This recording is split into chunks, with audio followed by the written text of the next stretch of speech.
Welcome to విధాత. యావత్ ప్రపంచం భారత్ పాకిస్తాన్ల వైపు చూస్తూ ఉంది. పహల్గామ్లో ఉగ్రవాదులు దాడులు చేసి చంపిన తర్వాత పాకిస్తాన్లో ఉన్నటువంటి ఉగ్ర స్థావరాలపైన భారత్ దాడులు చేసింది. దీంతో యుద్ధం యొక్క పరిస్థితులు కార్మేఘాలు కమ్ముకున్నాయి. రెండు దేశాల మధ్యన ఉద్రిక్తలు పెరిగాయి. గగనతలం మొత్తం కూడా బంద్ చేయడం జరిగింది. ఉగ్రవాదులపైన భారత సైన్యం దాడి చేస్తే పాక్ సైనికులు భారత పౌరులు కూడా కాల్చి చంపారు. ఈ నేపథ్యంలో అసలు యుద్ధం యొక్క పరిస్థితి, ఈ యుద్ధం యొక్క వాతావరణం, దాని పర్యవసానాలు, ఏం జరగబోతుంది ఏందనేది, కమ్యూనిస్ట్ పార్టీ వైఖరి ఏమిటనేది సిపిఎం రాష్ట్ర నాయకుడు శ్రీనివాస్ గారిని అడిగి తెలుసుకుందాం. నమస్కారం శ్రీనివాస్ గారు. నమస్కారం. ఈ యుద్ధానికి దారితీసినటువంటి ప్రధాన అంశాలు, రాజకీయ పరిస్థితులు ఏమిటి? దానిపైన మీ అభిప్రాయం ఏంటి? మీ అభిప్రాయం, మీ పార్టీ అభిప్రాయం. అంటే క్లియర్, ఇప్పుడు కాశ్మీర్ పెహల్గాంలో టెర్రరిస్టులు దాడి చేశారు. దాడిలో దాదాపు 26 మంది టూరిస్టులు చనిపోయారు. అత్యంత దారుణమైన ఘటన అది. ఇప్పుడు ఆ బైసరన్ ప్రాంతం అనేది ప్రతి సమ్మర్లో లక్షల మంది అక్కడికి టూరిస్టులు వెళ్తారు, కాశ్మీర్ అంతా విజిట్ చేస్తారు. అటువంటి ప్రాంతం మీద ఈరోజు టెర్రరిస్టులు దాడి చేసి అమాయకులైన టూరిస్టులను ప్రాణాలు తీశారు. ఈరోజు దేశమంతటా దాని మీద పెద్ద ఎత్తున ఈరోజు ఆందోళన వ్యక్తం చేసింది. ఎటువంటి పరిస్థితుల్లో ఈ ఉగ్రవాదుల చర్యల్ని అరికట్టాల్సిన అవసరం ఉంది. ఎవరైతే దాడికి పాల్పడ్డారో ఆ ఉగ్రవాదులు, వాళ్ళని కఠినంగా శిక్షించాలి, చట్టపరంగా శిక్షించాలి, ఏ పద్ధతిలో వాళ్ళు శిక్షించాలి. రెండు, వాళ్ళకి సపోర్ట్ చేసినటువంటి సంస్థలేంటి, వ్యక్తులేంటి, వాళ్ళకి ఎవరు దాని వెనకాల ఉన్నారు, వాటి మీద కూడా చర్య జరగాల్సిందే. ఇది ఈరోజు సిపిఎం పార్టీ నుంచి మేము కూడా డిమాండ్ చేశాం. అందుకని అక్కడున్న ఇప్పుడు కాశ్మీర్లో ప్రధానమైనది టూరిజం మీద ఆధారపడే వాళ్ళ ఎకానమీ నడుస్తుంది. ప్రత్యేకంగా సమ్మర్లో టూరిస్టులు ఎక్కువ వస్తారు. ఈ దెబ్బకు టూరిస్టులు ఎవరు పోకుంటారు. ఇక టూరిస్టులు వెళ్తున్న టూరిస్టులు అందరూ తిరిగి వెనక్కి రావాల్సిన పరిస్థితి వచ్చింది. అవును. గత ఏడాది దాదాపు 24 లక్షల మంది టూరిస్టులు కాశ్మీర్ని విజిట్ చేశారు. ఈసారి ఇంకెక్కువ వస్తారు అనుకుంటున్నారు. ఇటువంటి పరిస్థితులలో ఆ ఉగ్రవాదులు 5-6 వచ్చి దాడి చేసి ఇంతమందిని చంపిన తర్వాత ఇంకొక టూరిజం ఎక్కడ? కాశ్మీర్ అభివృద్ధి ఏంటి? భవిష్యత్తు ఏంటి? ఈ టూరిస్టులకే రకరకాల సేవలు అందించడం కోసమే కాశ్మీర్లో ఉన్న లోకల్ యువత కానీ, లోకల్ జనం కానీ, వీళ్ళకి ఆటోలు నడిపేవాడు, వెహికల్ నడిపేవాడు, గుర్రాల స్వారీ చేసేవాడు, ఎత్తుకొని తీసుకెళ్లేవాడు, కొండలు గుట్టల్లో గైడ్స్, హోటల్స్ అన్నీ ఇదే వ్యవస్థ, ఇంకా వేరే వ్యవస్థలు లేవు. దాన్ని ఇప్పుడు టెర్రరిస్టుల చర్య ఏంటి? దానివల్ల జరిగిందేంటి? కాశ్మీర్ యొక్క అభివృద్ధిని ఆటంకపరచడము, కాశ్మీర్ అభివృద్ధిని దెబ్బతీయడం. ఇంకా రెండవది ఏంటంటే ఉగ్రవాదులు మతపరమైన విద్వేషాలు రెచ్చగొట్టే ప్రయత్నం చేశారు. చంపేటప్పుడు నువ్వు ఏ మతం, నీ సెంటిమెంట్స్ ఏంటి, ఇట్లాంటివన్నీ అడిగి, అంటే దేశంలో హిందూ ముస్లిం విద్వేషాలు రెచ్చగొట్టాలని టార్గెట్ కూడా వాళ్ళకు ఉంది. ఇప్పుడు కాశ్మీర్ని దెబ్బ కొట్టడం, రెండు విద్వేషాలు రెచ్చగొట్టడం. అసలు కాశ్మీర్లో మెజారిటీ ప్రజలు ముస్లిమ్సే నివసిస్తున్నారు. అట్లాంటప్పుడు కాశ్మీర్ యొక్క ఆర్థిక వ్యవస్థ మీద దెబ్బ పడితే నిజంగా వాళ్ళు ఏదైతే మా ముస్లింలు అని చెప్పి అనుకుంటారో ఆ ముస్లింల యొక్క ఆర్థిక జీవన విధానమే దెబ్బతింటుంది కదా. కాశ్మీర్ ప్రజానీకం ముక్త కంఠంతో ఇప్పుడు టెర్రరిస్టులు చేసిన దాడిని ఖండిస్తున్నారు. ముఖ్యమంత్రి, రాజకీయ నాయకులు ఒక్కటే కాదు, అన్ని తరగతులు. ఇప్పుడు శ్రీనగర్లో లాల్ చౌక్లో పెద్ద ఎత్తున ఆందోళన చేశారు. మా ఎకానమీ, మా వ్యవస్థల్ని, మా ఉపాధిని, మా కడుపు కొట్టే చర్యలు ఉగ్రవాదులు చేసింది. ఉగ్రవాదులు వెనకాల ఎవరున్నారు? పాకిస్తాన్ సంబంధించి ఐఎస్ఐ సపోర్ట్ ఉంది. పాకిస్తాన్ మొదటి నుంచి టెర్రరిజాన్ని ఆ రకంగా పెంచి పోషిస్తుంది. కాబట్టి వాళ్ళు చేసిన చర్య ఈరోజు కాశ్మీర్ని నష్టం చేసింది. దేశవ్యాప్తంగా కూడా హిందూ ముస్లిం విద్వేషాలు రెచ్చగొట్టాలని ప్లాన్ చేశారు, కానీ వాళ్ళ ప్లాన్ ఏం సక్సెస్ కాలేదు. దేశంలో అన్ని తరగతులు ఒకటే మాట మీద నిలబడ్డాయి. టెర్రరిస్టులు చేసిన చర్య దుర్మార్గమైంది. ఇప్పుడు టెర్రరిస్టుల చేతిలో చనిపోయిన నావీ ఆఫీసర్ నర్వాల్ వాళ్ళ వైఫ్, ఆమె స్పష్టంగా చెప్పింది, నా భర్తను చంపినరు ఆ ఉగ్రవాదులు, వాళ్ళకు ఇస్లాం మతం ముస్లిమ్స్ అయ్యుండొచ్చు. ఆ పేరుతోటి మీరు కాశ్మీర్ ప్రజానీకాన్ని ద్వేషించొద్దు, ముస్లింలను ద్వేషించొద్దు, ఎందుకంటే వాళ్ళు మాకు సండగా నిలబడ్డారు. అక్కడ కాశ్మీర్ లోకల్స్ టూరిస్టులకు అండగా నిలబడ్డారు, టెర్రరిస్టులకు వ్యతిరేకంగా నిలబడ్డారు. నువ్వు దాన్ని టెర్రరిస్టులు ఏవైతే కోరుకుంటున్నారో మత విద్వేషాలు రెచ్చగొట్టాలని, ఇక్కడ మనమే అదే పద్ధతిలో స్పందిస్తే వాళ్ళు కోరుకున్న పద్ధతులు జరిగినట్టే లెక్క. అందుకని టెర్రరిస్టులని, వాళ్ళ చర్యల్ని, వాటిని ఎదుర్కోవాల్సిన ప్రభుత్వం ఇప్పటివరకు చెప్పింది కాశ్మీర్ అంతా ప్రశాంతంగా ఉంది, ఏమి ఇబ్బంది లేదు. మరి అంత ప్రశాంతంగా ఉన్న దగ్గర ఇప్పుడు ఆ బైసరన్ అనే ప్రాంతంలో వేల మంది టూరిస్టులు వెళ్తే వీళ్ళు దాడి జరుగుతున్నట్టు మీకు సమాచారం లేదా? ఇంటెలిజెన్స్ సమాచారం ఇవ్వలేదా? ఇంటెలిజెన్స్ వైఫల్యమేనా? ఖచ్చితంగా ఉంది. ఇంటెలిజెన్స్ వైఫల్యం ఉంది. సెక్యూరిటీ ఏర్పాటు చేయడంలో వైఫల్యం. ఇన్ని వేల మంది టూరిస్టులు వెళ్తే ఒక పోలీస్ లేదు, ఒక ఆర్మీ లేదు అక్కడ. ఎందుకు అంత అంత అంటే మీరు అంత నెగ్లిజెన్స్ ఎందుకు జరిగింది? ఇప్పుడు భారత ప్రభుత్వం ఉగ్రవాద క్యాంపులపైన, పీఓకేలో ఉన్నటువంటి ఉగ్రవాద క్యాంపులపైన దాడులు చేసి ఉగ్రవాద స్థావరాలని, దాదాపు ఒక 9 స్థావరాలని నేలమట్టం చేశారు. కానీ ఏదైతే దాడి చేసినటువంటి ఉగ్రవాదులు ఏవవుతుందో, ఉగ్రవాదులు అసలు ఇప్పటివరకు దొరకకపోవడానికి, తప్పించుకోవడానికి అసలు ఎట్లా ఆస్కారం ఏర్పడింది అనేది మీరు అనుకుంటా ఉన్నారు? అంటే చెప్పలేము. ఇప్పుడు ఉగ్రవాదులు, దాడి చేసిన ఉగ్రవాదులు ఎలా తప్పించుకున్నారు, ఏం జరిగిందని ఒకటి దాడినే మనం పసిగట్టలేకపోయినాం. నిఘా వైఫల్యం కనపడుతుంది, భద్రతా వైఫల్యం కనపడుతుంది. ఇక ఉగ్రవాదులను పట్టుకోవాలి, దాన్ని కఠినంగా శిక్షించాలి, దానికి కావాల్సిన చర్యలు తీసుకోవాలి. ఇప్పుడు దాని మీద ప్రభుత్వం ఇప్పుడు ఎందుకంటే ఎన్ఐఏ దాని మీద ఇన్వెస్టిగేట్ చేస్తుంది, దాని నివేదికలు ఏమొస్తాయి, ఏం జరిగిందో వివరాలు వస్తాయి. బట్ దాన్ని సపోర్ట్ చేసింది పాకిస్తాన్లో ఈ ఉగ్రవాద అడ్డాలు ఉన్నాయని ప్రభుత్వం గుర్తించింది, వాటి మీద దాడి చేసింది. ఆపరేషన్ సింధూర్ అని ఇప్పుడు దాడి చేసింది. సరైన చర్య అది. సిపిఎం పార్టీ కూడా మేము పూర్తిగా కేంద్ర ప్రభుత్వం సపోర్ట్ చేస్తున్నాం. ఉగ్రవాద స్థావరాల మీద దాడి చేయడం కానీ, ఉగ్రవాద స్థావరాలు నిర్వీర్యం చేయడం, ఉగ్రవాదుల మీద దాడి చేసి ఆ రకంగా వాళ్ళని లేకుండా చేయడానికి చేస్తున్న చర్యలు తప్పనిసరిగా ఆమోదిస్తాం, అది జరగాలి. దాంతోపాటు ఆ ఉగ్రవాదాన్ని అణచివేయడానికి కోసం, ఉగ్రవాదాన్ని నిరోధించడానికి కంటిన్యూ చర్యలు ఈరోజు ఒక దాడితోటే కాదు, కంటిన్యూ జరగాల్సినటువంటి అవసరం ఉంది. అందుకని పాకిస్తాన్, ఐఎస్ఐ ఏ రకమైన సపోర్ట్ ఇచ్చినా ఉగ్రవాదులు నిరోధించడానికి కావాల్సిన అన్ని చర్యలు తీసుకోవాల్సిందే. పాకిస్తాన్ ప్రతీకార దాడులు చేస్తూ ఉంటుంది, పౌరుల మీద దాడులు చేసింది. పాకిస్తాన్ చర్యను మనం మీ పార్టీ ఏ విధంగా చూస్తుంది? ఇప్పుడు వాస్తవంగా ఏంటంటే మనం పాకిస్తాన్ మీద దాడి చేయమని, పాకిస్తాన్ మీద యుద్ధం చేస్తున్నాం కేంద్ర ప్రభుత్వం చెప్పలేదు. కేంద్ర ప్రభుత్వం కూడా ఉగ్రవాద స్థావరాలనే మేము మా మీద దాడి చేసినటువంటి మా ప్రజల ప్రాణాలు తీసిన ఉగ్రవాద స్థావరాల మీద మేము దాడి చేశాం. పీఓకేలో ఉన్నటువంటి కొన్ని స్థావరాలు, పంజాబ్ ప్రావిన్స్లో కొన్ని ప్రాంతాలని, అది జైషే మహమ్మద్ కావచ్చు, లష్కర్-ఏ తైబా కావచ్చు, వాటి స్థావరాల మీద దాడులు చేశారు. ఆ స్థావరాల మీద దాడి చేసి కొంతమంది టెర్రరిస్టులు చనిపోయారు. ఎగ్జాక్ట్ నెంబర్ ఏం జరిగింది వివరాలు భవిష్యత్తులో వస్తాయి. బట్ ఆ దాడులు చేయడాన్ని అది ఒక టార్గెటెడ్గా జరిగింది. మరి కానీ పాకిస్తాన్ చేస్తుంది ఏంటి? బార్డర్లు ఉన్న సామాన్య జనం మీద కాల్పులు జరపడం ఏంటి? సామాన్య జనానికి ఏం సంబంధం? అంటే ఏం సంబంధం ఏం లేదు. టెర్రరిస్టులు ఎట్లాగా వ్యవహరించారో ఇప్పుడు వాళ్ళు సామాన్య జనం మీద మేము కూడా ఏదో చేసామని చెప్పుకోవడానికి, ఇది యుద్ధం వైపు వెళ్ళడానికి అవకాశాన్ని పాకిస్తాన్ క్రియేట్ చేస్తుంది. పాకిస్తాను పైకి మేము దాడులకు బలైనటువంటి వాళ్ళమే అని చెప్తూనే ఈ ఉగ్రవాదులకు ఎందుకు సపోర్ట్ చేస్తుంది? దీని వెనకాల ఉన్నటువంటి కారణం ఏందని మీరు అంటే ఉగ్రవాదాన్ని ఒకసారి వాళ్ళు ఉగ్రవాదాన్ని పెంచడం, ఉగ్రవాదానికి ట్రైనింగ్ ఇవ్వడం, ఉగ్రవాదాన్ని ఇది వాళ్ళ రక్షణ శాఖ మంత్రి, పాకిస్తాన్ రక్షణ శాఖ మంత్రే 4 రోజుల క్రితం చెప్పాడు, మేము టెర్రరిజాన్ని పెంచాము. దేనికోసం పెంచాము? అమెరికా కోసం, యూరోప్ దేశాల కోసం, సోవియట్ రష్యాకు వ్యతిరేకంగా మేము ఈ కార్యక్రమాన్ని సపోర్ట్ చేశాం.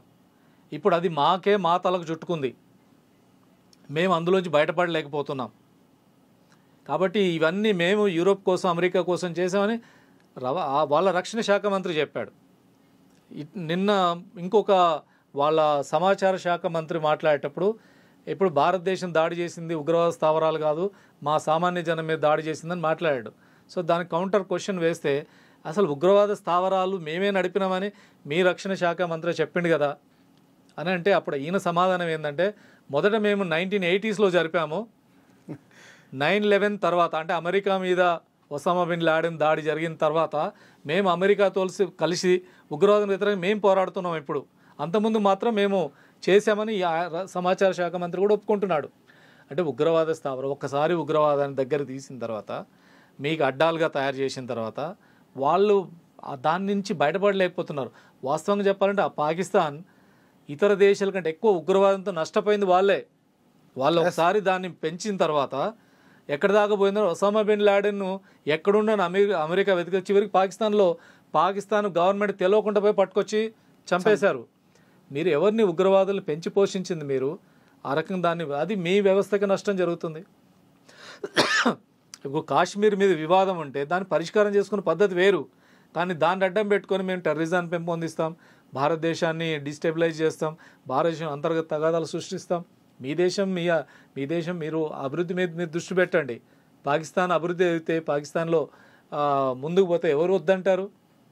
కానీ మీరు పక్క దేశాల మీద డిస్టర్బ్ చేయడం కోసం ఎందుకు ఈ ప్రయత్నం? సో అది పాకిస్తాన్ పాలకుల్ని జరుగుతున్నట్టు అడిగే ప్రశ్న. భారత్ పాక్ మధ్యన ఉద్రిక్తలు, ఈ ఉగ్రదాడులు, ఈ యుద్ధ వాతావరణం నేపథ్యంలో మన పక్కనే ఉన్నటువంటి చైనా పాకిస్తాన్కు మద్దతు తెలుపుతూ ఉంది. మొన్ననే ట్రంప్ చైనాపై పన్నుల భారం మోపిన నేపథ్యంలో, భారతదేశం పైన కూడా పన్నుల భారం మోపిన నేపథ్యంలో చైనా అధ్యక్షుడు భారత్ని మా దేశానికి రండి, మా దేశంలో చదువుకోండి, మా దేశంలో ఉద్యోగాలు చేయండి అని చెప్పి ఆఫర్ ఇచ్చి మేము ఫ్రెండ్లీగా వెల్కమ్ చేస్తామన్నటువంటి చైనా అధ్యక్షుడు ఇవాళ ఈ రెండు దేశాల మధ్యన ఉద్రిక్తలు రాగానే వ్యూహాత్మకంగా వెంటనే పాక్ సపోర్ట్గా మాట్లాడాడు. దీన్ని మీరు ఎట్లా చూస్తూ ఉన్నారు? అంటే వాళ్ళు రెండు దేశాల మధ్యలో ఉద్రిక్తతలు పెరగొద్దు అనే స్టేట్మెంటే చూశాను నేను. ఉద్రిక్తతలు పెరగొద్దు, సంయమనం పాటించాలి, ఘర్షణ పెరగొద్దు, చర్చల ద్వారా పరిష్కారం చేసుకోండి అనే పద్ధతిలో చైనా వైఖరి పత్రికలు వచ్చిన మేరకు కనపడుతుంది. అక్కడక్కడ వార్తలు కూడా వస్తున్నాయి పాకిస్తాన్కి సపోర్ట్గా ఉన్నారు అనేది. అది చైనా ఏం వైఖరి తీసుకున్నది, చైనా సంబంధించిన విషయాలు ఇంకా పూర్తిగా బయటికి రావాల్సిన అవసరం ఉంది. వాళ్ళు ఏ వైఖరి ఎందుకు తీసుకున్నారు అనేది ఇప్పుడే మనం చెప్పగలిగే పరిస్థితి ఏం లేదు. ఈ రెండు దేశాల మధ్య ఉన్నటువంటి యుద్ధ వాతావరణం ప్రజల్ని ఏ విధంగా ప్రభావితం చేసే అవకాశం ఉంది? అంటే యుద్ధం వైపు వెళ్ళొద్దనే ఇప్పుడు ఉగ్రస్థావరాలు, ఉగ్రవాదం మీద సెంటర్ పాయింట్. ఇప్పుడు ఉగ్రవాదులు దాడి చేశారు, ఆ ఉగ్రవాదుల మీద చర్య తీసుకోవాలి, ఇది పాయింట్ అంతే. యుద్ధం వరకు ఎందుకు వెళ్తుంది? సో అది అతిగా వ్యవహరించి యుద్ధం వైపు వెళ్తుంది అనుకో, ఇద్దరికి నష్టమే. పాకిస్తాన్కి బలాబలాలను బట్టి ఇప్పుడు ఇద్దరికి యుద్ధం జరిగిన తర్వాత యుద్ధంలో అటు చనిపోతారు, ఇటు చనిపోతారు, అక్కడ ఆర్థిక వ్యవస్థ నష్టం, ఇక్కడ ఆర్థిక వ్యవస్థ నష్టం, మనకున్న ప్రాధాన్యతలు పక్కకు పోతాయి, యుద్ధం చుట్టే చేయాల్సిన పరిస్థితి వస్తుంది. కానీ ఎవరం ఈరోజు యుద్ధం కావాలని, యుద్ధం పెరగాలని, జరగాలని కోరుకోవట్లేదు. ఇప్పుడు పాకిస్తాన్ అయినా, అంతర్జాతీయ సమాజమైనా, ఎవరైనా ఇప్పుడు ఉగ్రవాదం మీద పోరాడుతున్నప్పుడు ఉగ్రవాదం మీద మీరు ఏం చర్యలు తీసుకున్నారని అడుగుతున్నాం. పాకిస్తాన్ ఉగ్రవాదుల మీద ఏం చర్యలు తీసుకున్నారు? అసలు ఉగ్రవాద స్థావరాలు లేవని తప్పించుకునే ప్రయత్నం జరుగుతుంది. ఉగ్రవాద స్థావరాలు ఇప్పుడు అన్ని ప్రపంచానికి అందరికీ తెలుసు. ఉగ్రస్థావరాలని, ఉగ్రవాదాన్ని పెంచి పోషిస్తున్న పాకిస్తాన్ అనేది. మరి అట్లాంటి పాకిస్తాన్ ఉగ్రవాదుల మీద చర్యలు తీసుకుంటే మీరు నమ్మకం కలిగించగలగాలి దాడి జరిగిన తర్వాత. అందుకనే ఇప్పుడు దాని చుట్టూ యుద్ధం వైపు వెళ్తుందా, యుద్ధం వస్తుందా ఇప్పుడే మనం చెప్పలేం. భారతదేశంలో ఇంకో డిమాండ్ వస్తూ ఉంది. ఈ ఎంఐఎం అధినేత అసదుద్దీన్ ఓవైసీ కూడా ఏమన్నాడు, పాకిస్తాన్ మీద దాడి చేయండి, పీఓకొని కలుపుకోండి, పాక్ ఆక్రమిత కాశ్మీర్ మొత్తం కూడా కలుపుకొని మొత్తం ఎంటైర్ కాశ్మీర్ని భారతదేశంలోకి తీసుకురావాలనేది ఇప్పుడు ఒక డిమాండ్ కూడా వస్తూ ఉంది. దీని పట్ల మీ వైఖరి ఏంటి? సో ఇప్పుడు పీఓకే ఇప్పుడు అంతర్జాతీయ చాలా ఒప్పందాలు ఉన్నాయి. ఇప్పుడు ప్రస్తుతం ఏంటంటే లైన్ ఆఫ్ కంట్రోల్, ఎవరెక్కడున్నో అక్కడ ఉండి దాని చర్చల ద్వారా మిగతా అన్ని సమస్యలు, మనకు పక్కనున్న దేశాలతోటి రకరకాల అంశాలు ఉంటాయి. పాకిస్తాన్తో ఒక సమస్య, చైనాతో ఇంకొక సమస్య, నేపాల్తో మరో సమస్య, ఇవన్నీ ఉన్నాయి కూడా. ఉన్న వాటిని ఎలా పరిష్కారం చేసుకోవాలి? పరిష్కారం యుద్ధమా, చర్చలా? దీని చుట్టూ తప్ప దానికి అవసరమైన అనేక ఒప్పందాలు ఇప్పటికే జరిగినాయి. దాని మీద సిమ్లా ఒప్పందం జరిగింది. సిమ్లా ఒప్పందాన్ని మేము రద్దు చేస్తున్నాం అని చెప్పి పాకిస్తాన్ చెప్పింది. సో అనేక చర్చలు గతంలో జరిగిన బ్యాక్గ్రౌండ్లో ఒప్పందాల ఆధారంగా ప్రతి అంశాన్ని పరిష్కారం చేసుకునే అవకాశం ఉంది. పరిష్కారం కాకపోతే డిలే అవుతుంది, ఇంకొంత టైం తీసుకొని ఏదైనా టైం ఎంత జరిగినా చర్చల ద్వారా పరిష్కారం జరగాల్సిందే. అంటే ఈ పరిస్థితుల్లో చర్చలకు అవకాశం ఉందంటారా? ఇప్పటికిప్పుడు ఎందుకు అంత ఇప్పుడు బార్డర్ పీఓకే ఇష్యూ ఇట్లాంటి విషయాలు వచ్చినప్పుడు అది వేరు. ఉగ్రవాదం మీద వచ్చినప్పుడు ఉగ్రవాదులు దాడి చేస్తే వాడి మీద చర్య తీసుకోమని పాకిస్తాన్ మీద ఒత్తిడి పెంచాలి, దౌత్య పద్ధతులు చేయాలి, అంతర్జాతీయ సపోర్ట్ సంపాదించాలి, పాకిస్తాన్ని ఒంటరి చేయాలి, పాకిస్తాన్ని దానికి సపోర్ట్ చేస్తుందని మనకు దొరికిన ఆధారాల నుండి బయట పెట్టాలి. దాని ఆధారంగా పాకిస్తాన్ ఒంటరి చేసి పాకిస్తాన్ నేరం చేస్తుంది క్రైమ్ అని మనం చెప్పగలగాలి. ఆ రకంగా పాకిస్తాన్ ఎదుర్కోవాల్సిందే. పాకిస్తానే ఆ టెర్రరిస్టులను తిరిగి భారత్కి అప్పచెప్పగలగాలి. అక్కడున్న ఉగ్రవాద కేంద్రాలని ధ్వంసం చేయడం రాబోయే రోజుల్లో లేకుండా చేసే పద్ధతిలో పాకిస్తాన్ చేసేటట్టుగా మనం కావాల్సిన ప్రయత్నాలు చేయాల్సిందే. దానికి అవసరమైన ఏ చర్యలు తీసుకున్నా, ప్రభుత్వం తీసుకున్న ఏ చర్యలైనా మనం అందరం సపోర్ట్ చేయాల్సిన అవసరం ఉంటుంది. ముంబైలో దాడులు చేసినటువంటి అంతర్జాతీయ ఉగ్రవాది దావూద్ ఇబ్రాహింని పాకిస్తానే ఇప్పటివరకు తన దేశంలో పెట్టుకొని విఐపి ట్రీట్మెంట్ ఇస్తుంది. అట్లాంటి దేశం ఇవాళ ఉగ్రవాదుల్ని అప్పచెప్పుతుందని చెప్పి మీరు నమ్ముతారా? ఉగ్రవాదం అప్పచెప్తారా చెప్పరా, వాళ్ళు ఏం చేస్తారనేది ఉగ్రవాదం పెంచి పోషించడం వల్ల వాళ్ళకి ఏం జరిగిందో వాళ్ళకు కూడా అర్థమవుతుంది. అయినప్పుడు కూడా భారతదేశంతో ఉన్న రకరకాల సమస్యల రీత్యా ఉగ్రవాదాన్ని వాళ్ళు ఎంకరేజ్ చేస్తున్నారు. భారతదేశాన్ని అస్థిరపరచడం కోసం లేదా కాశ్మీర్లో కొన్ని ఇష్యూస్ క్రియేట్ చేయడం కోసం సో వాళ్ళు క్రియేట్ చేస్తున్నారు. దాన్ని ఎదుర్కోవడం ఎలా? పాకిస్తాన్ మీద ప్రెషర్ బిల్డప్ చేయడం ఎట్లా? పాకిస్తాన్ ఏ సమాజం అయినా దాని పరిష్కారం ఏంటి? అంతర్జాతీయ స్థాయిలో అన్ని రకాలుగా ఉగ్రవాదాన్ని ఎదుర్కోవడానికి కావాల్సిన అది జరగాలి. కానీ దానికి కావాల్సిన ప్రయత్నం మన వైపు నుంచి జరగాల్సింది ఏంటి? ఆ ప్రయత్నం అంతా చేయాలి. దౌత్యపరమైన ఒత్తిడి చేయాలి, ఇతర దేశాల సపోర్టు సంపాదించాలి, పాకిస్తాన్ని ఒంటరి చేయగలగాలి. ఆ రకంగా దాని పరిష్కారం కోసం ప్రయత్నం చేయాల్సిందే. యుద్ధంలో ఈ వస్తున్నటువంటి అనేక ఆర్థిక ఇబ్బందులు వస్తాయి, ప్రజలకు ఇబ్బందులు వస్తాయి, మరి సరిహద్దులు ఉన్న వాళ్ళు చనిపోయే ప్రమాదం ఉంటుంది, ఊళ్ళు ఖాళీ చేసే ప్రమాదం ఉంటుంది. ఇప్పటికైనా యుద్ధాన్ని నివారించగలిగి చర్చలకు పోయేటువంటి ఒక అవకాశం ఏమైనా కనిపిస్తున్నదా? ఆ మార్గాలు ఏమైనా కనిపిస్తున్నాయా? డెఫినెట్గా ఇప్పటికీ యుద్ధం వైపు గ్యారంటీగా యుద్ధం జరుగుతుందని ఇప్పుడే మనం అంచనాలకు పోవాల్సిన అక్కర్లేదు. ఇప్పుడు జరిగే చర్చ దాన్ని ఎలాబరేట్ చేసి రెండు దేశాల మధ్య యుద్ధం కింద దాన్ని మార్చాల్సిన అవసరం లేదు. సో అది ఒకవేళ పాకిస్తాన్ ఆ ప్రయత్నం చేసి ఇంకెవరైనా ఆ ప్రయత్నం చేసి ఇది యుద్ధంగా మారితే అది అందరికీ నష్టమే. అది దేశాల మధ్య యుద్ధానికి ఆస్కారం లేదు. కానీ పాకిస్తాన్ దానికి ఆ వైపు వెళ్ళింది అనుకో, ఎక్కువ నష్టపోయేది వాళ్ళే. ఇద్దరూ నష్టపోతారు, ఎక్కువ వాళ్ళు నష్టపోతారు. కాబట్టి దాన్ని మనం ఇప్పుడు ఆ వైపు వెళ్ళాలని కోరుకోవట్లేదు. కేంద్ర ప్రభుత్వం కూడా ఆ రకమైన యుద్ధం వైపు వెళ్ళట్లేదు, ప్రయత్నం చేయట్లేదు. కానీ పాకిస్తాన్ కావాలని చేసింది అనుకో, సమాధానం చెప్పాల్సిన పరిస్థితి వస్తుంది, ఎదుర్కోవాల్సిన అవసరం ఉంటుంది, ధీటైన జవాబు చెప్పాల్సి ఉంటుంది, తప్పదు. సో దానికి కావాల్సిన ప్రయత్నం జరుగుతుంది. అంటే ఇప్పుడు భారత్ పాక్ మధ్యన చర్చలు జరగడానికి, ఆ వాతావరణం కలగడానికి ఏం మార్గాలు ఉన్నాయనేది మీరు ఇప్పుడు చర్చలు కాదు, ఇప్పుడు ఉగ్రవాద స్థావరాల మీద దాడి చేసిన తర్వాత మీకేమైనా అభ్యంతరాలు ఉంటే పాకిస్తాన్ చెప్పొచ్చు. కానీ ఉగ్రవాద స్థావరాల మీద దాడి జరిగితే మీరు వచ్చి సామాన్య జనం మీద దాడి చేస్తే అది ఎటువైపు వెళ్తుంది? అది యుద్ధం వైపు తీసుకుపోవడమే కదా.